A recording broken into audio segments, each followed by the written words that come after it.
Hi, it's Mickey Dedier of naturaldads.com. Welcome to Dubrovnik, to Croatia, where we come every year for a holiday. And this is where my family and my father's side comes from. It's early November, so everybody's been celebrating here All Saints' Day, Halloween, Shemaine, whatever it's called on this northern hemisphere. It's a time of year when we celebrate our ancestors. And I wanted to talk a little bit about what makes families strong in connection with that. How do we create families where children grow up with a sense of adaptability and resilience?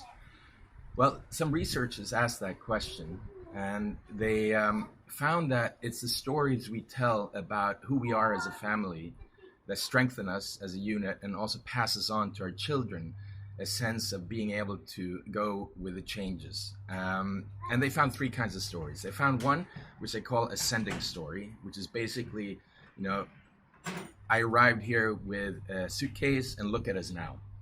That's an ascending story. The descending story is, I used to live in a castle, and now our family is destitute, and look at us now. So that's a descending story.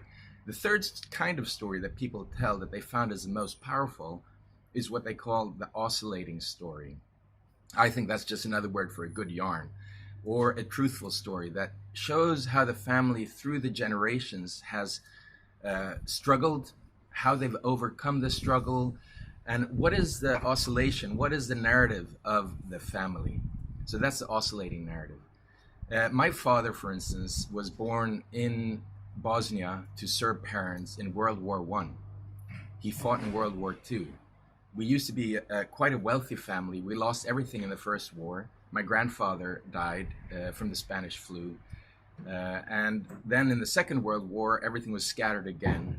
And then in the Third War, which was here 25 years ago, my father then moved here, and he passed away quite a few years ago. He passed away an old man, and he left us an inheritance of 36 euros and a one-room apartment. And whenever he sat here, as an old man, he looked out and he said, "I'm the richest man in the world."